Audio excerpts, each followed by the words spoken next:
Makalipas ang ilang sandali, nakatanggap si Yuki ng sulat mula kay Cecilia na nag-aanyaya sa kanya na pumunta at makipagtsaa, kaya nagpasalamat siya kay Till sa paglaan ng oras para ihatid ang mensahe at nagsimulang maghanda para umalis.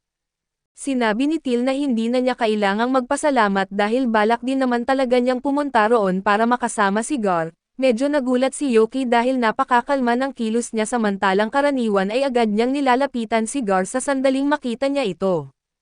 Ngunit nang makalabas si Yuki ng bahay, ginawa nga ni Till iyon at niyakap si Gar habang sinasabing napakasaya niyang makita ito at pagkatapos ay inabot niya kay Gar ang isang bag ng mahika na siya mismo ang nagtipon. Sinabi niyang maaari itong kumain hanggat gusto nito.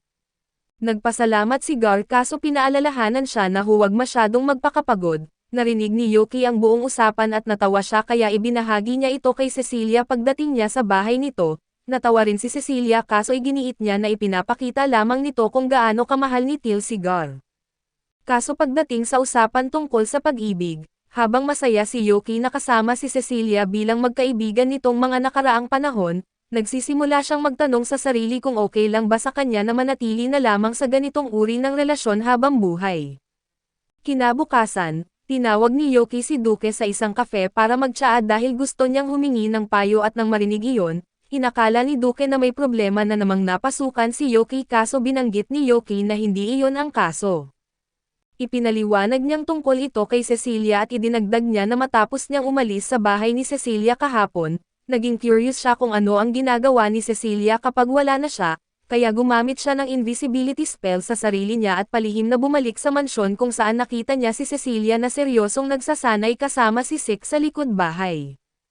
Nang makita niya iyon ay napagtanto niya na marami pa palang side ni Cecilia na hindi niya nakikita, kaya iniisip niya kung ano ang pinakamagandang paraan para mas makilala pa siya na kahit medyo parang stalker ang ginawa ni Yuki. Sinabi ni Duke na kahit gaano pa niya ipahayag ang pagmamahal niya kay Cecilia, medyo duwag siya pagdating sa paggawa ng hakbang.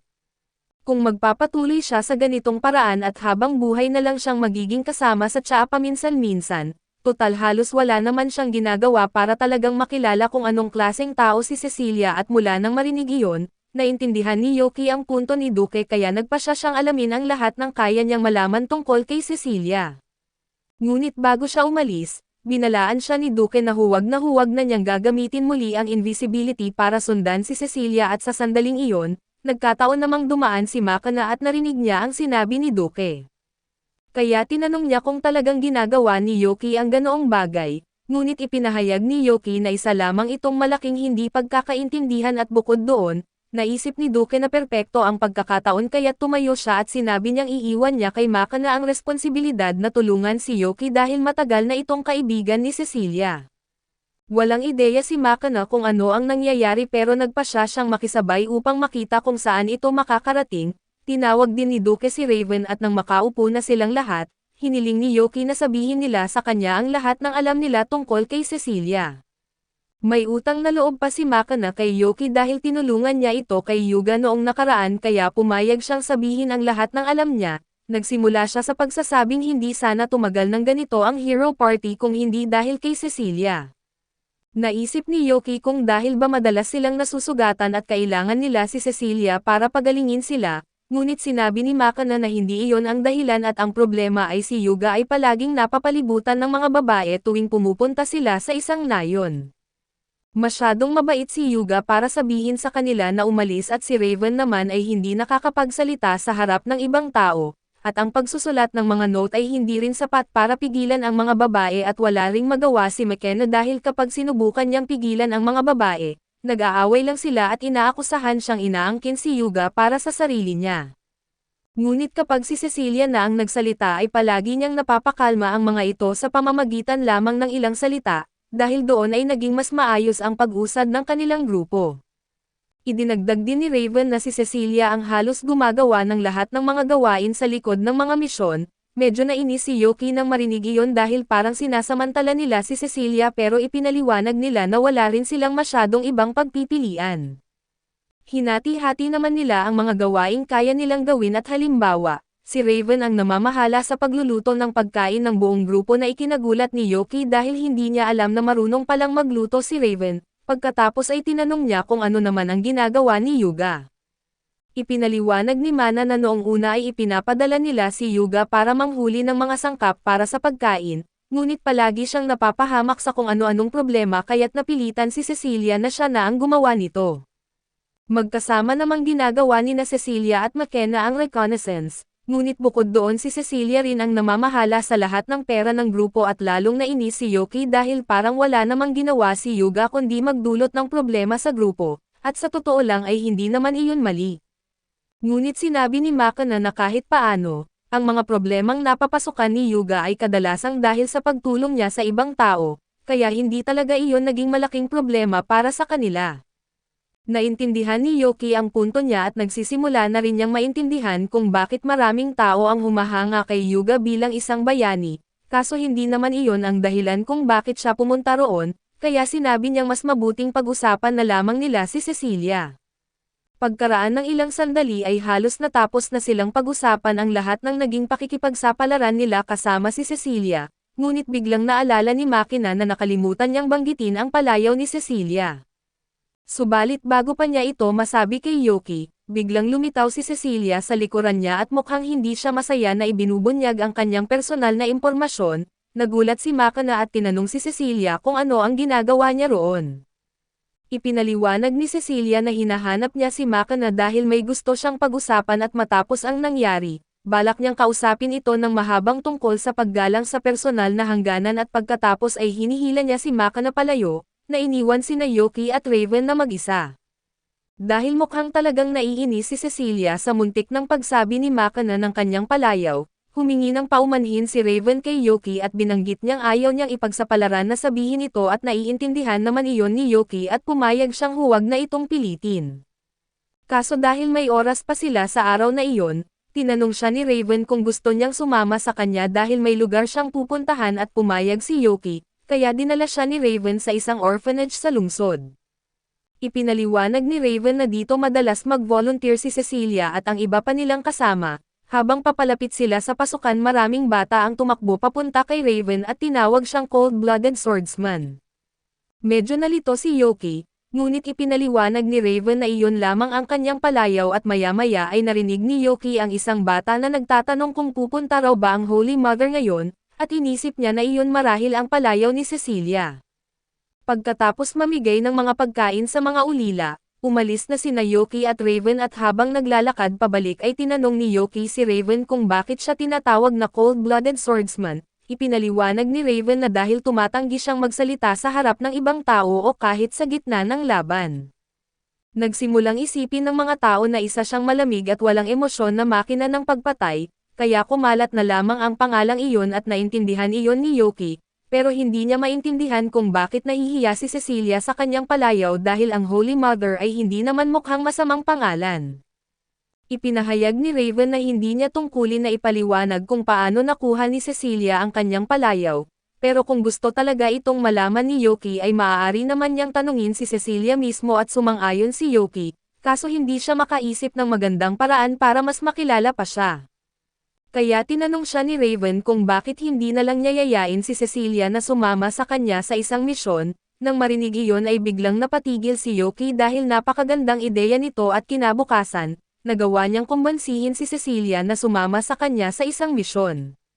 Hiniling din niya kay Raven na sumama para may moral support siya, pero sa kanyang sorpresa at ang unang dumating ay si Mana at tinanong niya kung ano ang ginagawa nito roon. Ipinaliwanag ni Mana na si Raven ang humiling sa kanya na pumalit dahil may biglang bagay siyang kailangang asikasuhin. Medyo nadismaya si Yoki nang marinig iyon, kaso sinabi ni Makina na alam na niya ang plano ni Yoki na mas mapalapit kay Cecilia sa pamamagitan ng misyon na ito, kaya't iginiit niya na kung sasabihin ni Yoki ang buong plano ay maaari siyang magbigay ng payo. Nagpasalamat si Yoki at ipinaliwanag na ang misyon ay lipulin ang isang grupo ng mga undead na halimaw. Sa tingin ni Makina ay magandang ideya iyon dahil magkakaroon ng pagkakataon si Cecilia na ipakita ang kanyang kakayahan.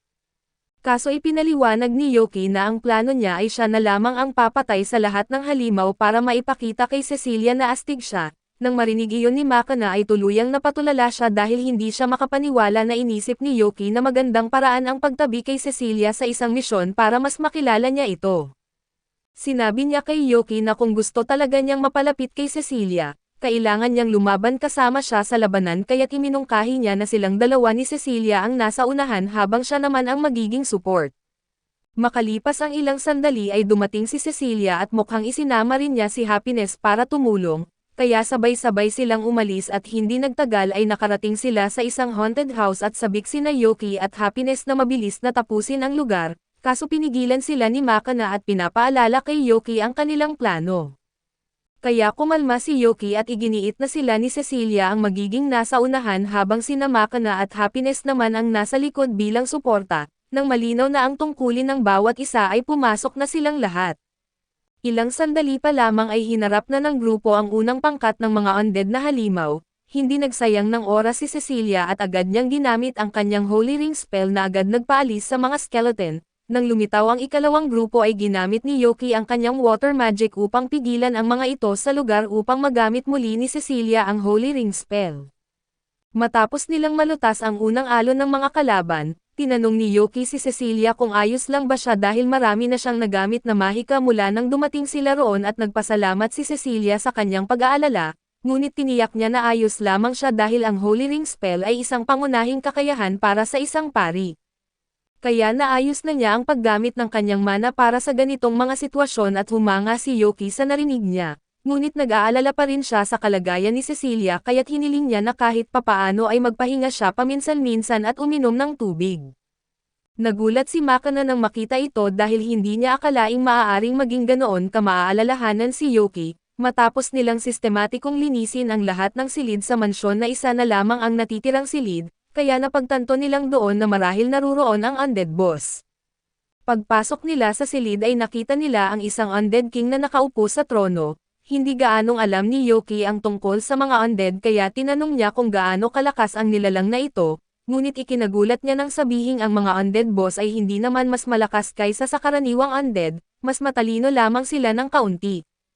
Nang marinig iyon ay naging mayabang si Yoki dahil nalaman niyang kasing hina lamang ito ng mga nauna nilang kalaban, kaya nagpasya siyang maglaro muna at sinipa niya ang korona nito kaso ikinagulat ni Yoki nang biglang natataranta ang undead at agad itong tumakbo upang kunin ang mahalagang korona nito, niyakap ito ng mahigpit na para bang iyon ang pinakamahalagang bagay sa mundo para sa kanya.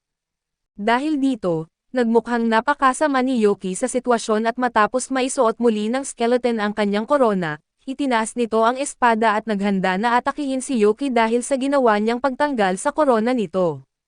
Ngunit mahina pa rin ito kaya't madaling naagaw ni Yoki ang espada mula sa kanyang kamay at pagkatapos nito, napagtanto ng skeleton na hindi niya kayang talunin si Yoki kaya sumuko na lamang ito, dahil hindi nalalaban ang undead ay iginiit ni Yoki kay Cecilia na maaari na niya itong i-exercise. Ngunit medyo naawa si Cecilia sa undead kaya nagpa siya muna siyang kausapin ito, dahil napakaingat nitong pinoprotektahan ang korona at tinanong niya kung dati ba itong hari noong buhay pa ito, subalit ay hindi rin sigurado ang undead. Ang alam lamang nito ay napakahalaga ng korona para sa kanya at ayaw na ayaw niya itong maiwan, kaya gumawa si Cecilia ng isang espesyal na bagay para dito at gumamit siya ng isang advanced holy spell upang bigyan ang undead ng parang first class ticket papuntang langit, upang maisama niya ang kanyang korona. Maganda ang kanyang ginawa pero sa kasamaang palad ang ganitong uri ng advanced spell ay kumukonsumo ng napakaraming mana, dahil dito ay halos mawalan na ng lakas si Cecilia at sa puntong iyon ay natapos na ang misyon.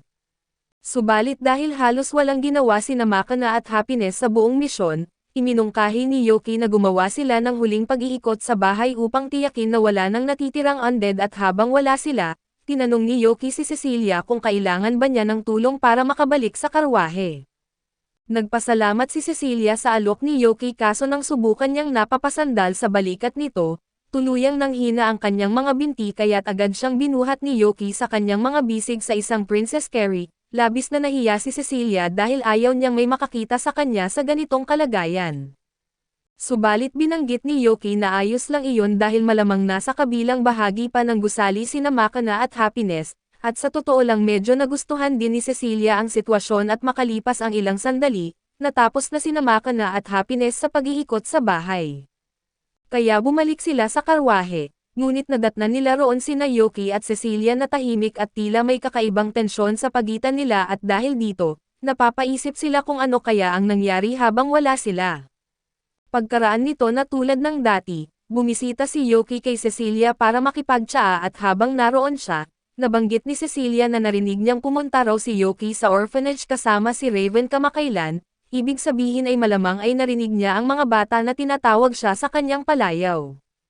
Kaya hiniling niya kay Yoki na sana ay huwag na huwag siyang tatawagan sa palayaw na iyon. Iginiit ni Yoki na hinding-hindi siya gagawa ng anumang bagay na sadyang makakasakit o makakainis kay Cecilia, pero medyo curious siya kung bakit ayaw niya sa pangalang iyon dahil para sa kanya ay bagay naman sa kanya ang palayaw na Holy Mother. Ipinaliwanag ni Cecilia na noong panahon ng kanilang mga pakikipagsapalaran, dahil siya ang palaging gumagawa ng karamihan sa mga gawain ay palaging pinupuri ni Yuga ang kanyang kakayahan at madalas pa siyang ikumpara sa kanyang sariling ina kahit sa harap ng ibang tao.